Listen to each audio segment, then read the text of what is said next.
মর্যাদা দেওয়া, রাষ্ট্রপতিকে মর্যাদা দেওয়া, রাষ্ট্রপতির সাথে থাকা।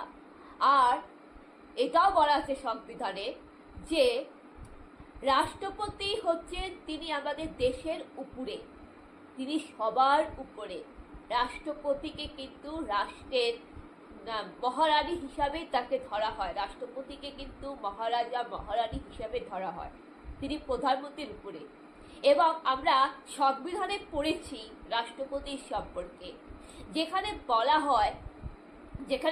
হয় যে রাষ্ট্রপতি দেশের এক নম্বর। এবং সংবিধানে এটাও বলা আছে যে, এবং ভারতীয় আইনে এবং সব জায়গায় এটা বলা আছে যে একজন প্রধানমন্ত্রী, একজন নেতা মন্ত্রী, তার বিরুদ্ধে মানুষ সমালোচনা করতে পারে, আলোচনা করতে পারে। হ্যাঁ, এমনকি কোনো মন্ত্রী নেতা সে জেলে যেতে পারে এবং কোনো মন্ত্রীর বিরুদ্ধে আদালতে মামলা দায়ের হতে পারে। সেটা হচ্ছে তোমার 14 থেকে 15 নম্বর ধারায় চলে গেল, রাইট টু ইকুয়ালিটি, যেটা বলা আছে জাতি ধর্ম বর্ণ নির্বিশেষে সকলের সমান অধিকার। তাই একজন গরিব মানুষও জেলে যেতে পারে, একজন প্রধানমন্ত্রী, একজন মন্ত্রী সে জেলে যেতে পারে এবং সকলের বিরুদ্ধে আলোচনা হতে পারে, সমালোচনা হতে পারে।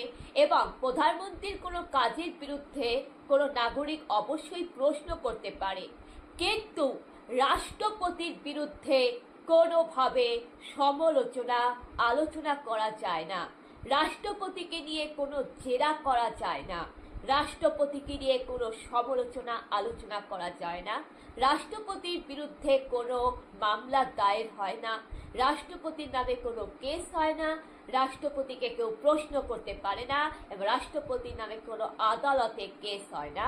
এটা ভারতীয় সংবিধানে, এটা 50 থেকে 75 নম্বর ধারায় এটা বলা আছে।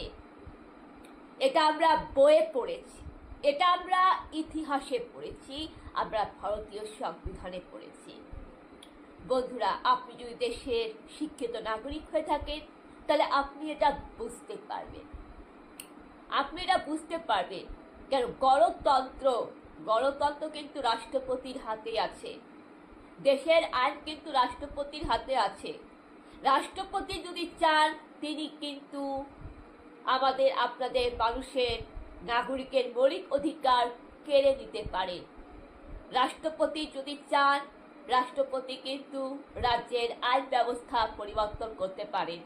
রাষ্ট্রপতি যদি চান তিনি কিন্তু গোটা রাজ্যকে, গোটা দেশকে নিজের দায়িত্বে রাখতে পারেন, যেটা 375 থেকে, যেটা বলা আছে 356 নম্বর ধারা, 356 নম্বর ধারা থেকে 375 নম্বর ধারা, যেখানে রাষ্ট্রপতি কিন্তু ইমার্জেন্সি শাসন ব্যবস্থা, ইমার্জেন্সি নামাতে পারে।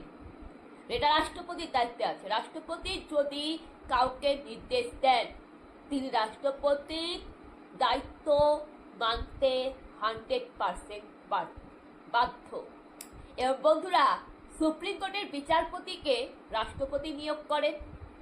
বিএসএফ জওয়ান, সিআরপিএফ, আর্মি, আধা সেনা বাহিনী, সামরিক বাহিনী, নৌবাহিনী, বিমান বাহিনী, অশ্ব ঘোড়া বাহিনী, হস্তি বাহিনী থেকে শুরু করে, এনসিসি থেকে শুরু করে, এনডিডি থেকে শুরু করে, এমনকি রাজ্যপাল থেকে শুরু করে, হাইকোর্টের বিচারপতি থেকে শুরু করে, সুপ্রিম কোর্টের বিচারপতি থেকে শুরু করে, গভর্নর জেনারেল থেকে শুরু করে প্রত্যেককে কিন্তু রাষ্ট্রপতি নিয়োগ করে। এমনকি প্রধানমন্ত্রীকেও কিন্তু রাষ্ট্রপতি নিয়োগ করেন। এমনকি রাষ্ট্রপতি হচ্ছে 1 নম্বর, যিনি ভারত সরকার গঠন করেন। রাষ্ট্রপতির হাত ধরে কিন্তু ভারত সরকার শপথ গ্রহণ নেয়, রাষ্ট্রপতির হাত ধরে। এটাও সংবিধানে পড়েছি।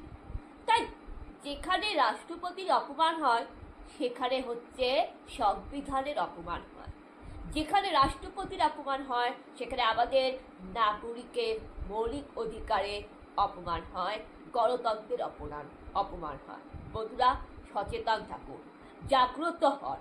আপনারা সবাই ভালো থাকবেন, সুস্থ থাকবেন। আপনাদের সবাইকে নমস্কার। জয় যিশু।